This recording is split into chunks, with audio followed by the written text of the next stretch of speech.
E agora o Rodrigo volta com a segunda parte da matéria da banca na Fast Comix 2010.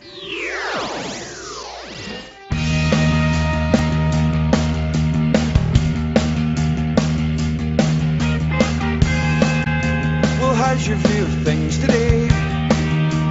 God young to fade away. The sinners sin but aren't aware.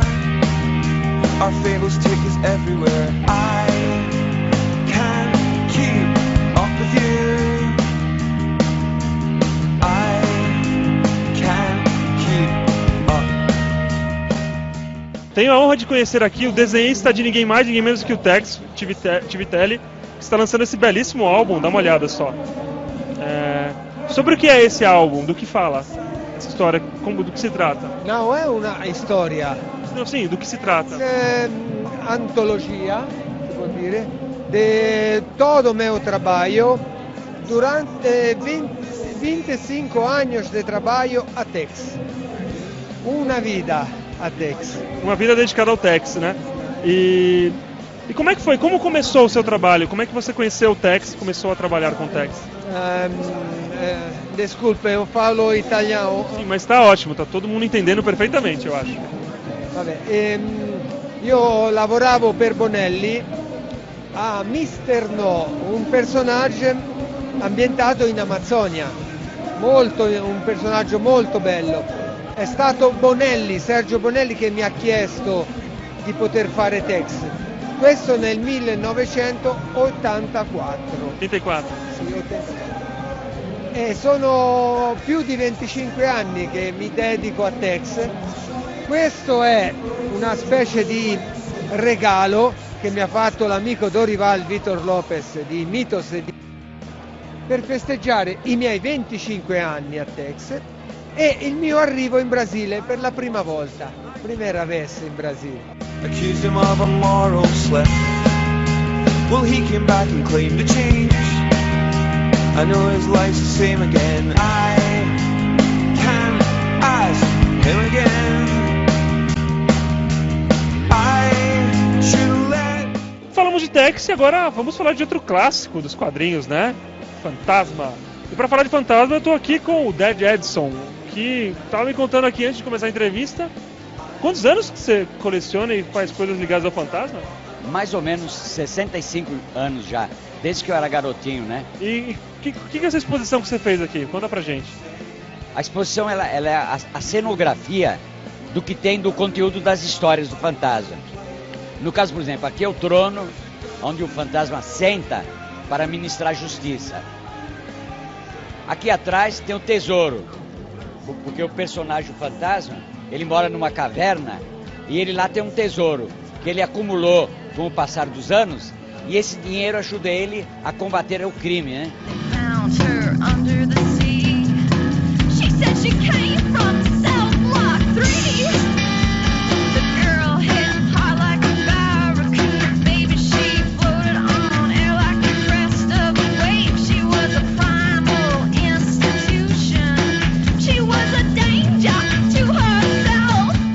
Eu tava quase indo embora aqui, encontrei o Klebs e me falaram... É o David Lloyd, tá ali mesmo ou não? É o David Lloyd, desenhista do V de Vingança, entre outros trabalhos, que já trabalhou com o Alan Moore. Vamos ver se a gente fala com ele rapidinho. Vamos comigo, vamos me ajudar, vamos lá. Então vamos tentar trocar uma ideia com o homem aqui.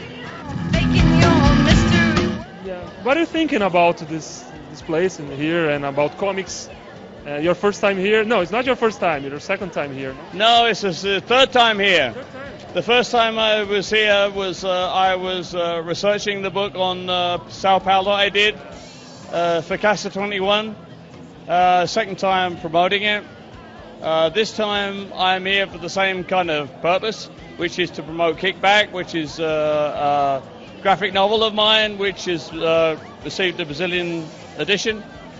And I'm really this is the first real Brazilian convention I've been to. I didn't been to any of them before, and it's a lot of energy here. It's great.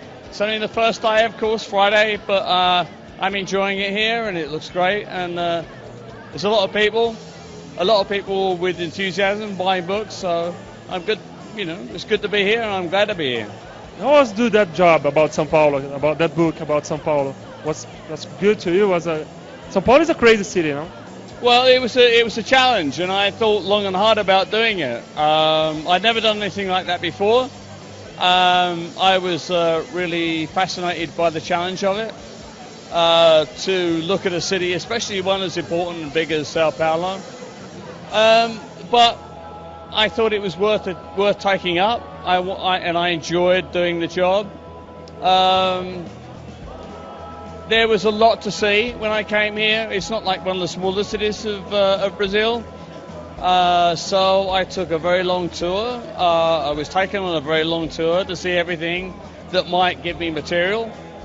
And when I went back home to England to actually do the book, I spent a lot of time researching and using the notes and the photography that I had gathered from here. And I was really fascinated by it. It was very difficult to select the amount of stories and pictures that I wanted to use.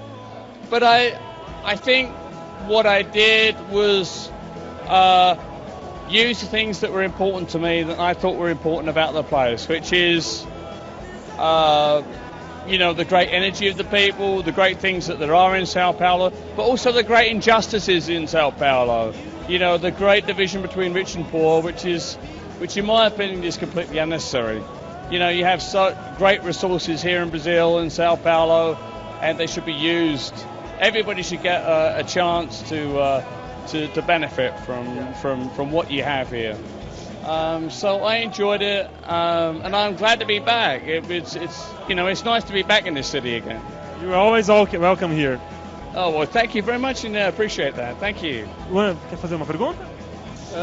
Mr. Lloyd, how do you feel about the industry in general these days compared when you just started back in the 70s and the 80s? Well, I know nothing about the Brazilian situation, but in America... I mean America and European... in American and European situation, I don't think too much has changed. I would wish that a lot more had changed. I think that a lot of small press and independent publications should have more space on the bookshelves to show their work, and I know that's the same here in Brazil. There are lots of really interesting... one of the things that I was shown in the early times I came here was to see the work that was being done by the small press and the indie press, and there's some great stuff, and it deserves exposure. And I think in America and in Europe and here also, too much space is taken up by the big companies. It's popular, but there is lots of really great stuff in the small press, and it needs more exposure, needs more shelf space, and I really think that needs more exposure. And of course, I know you run a school.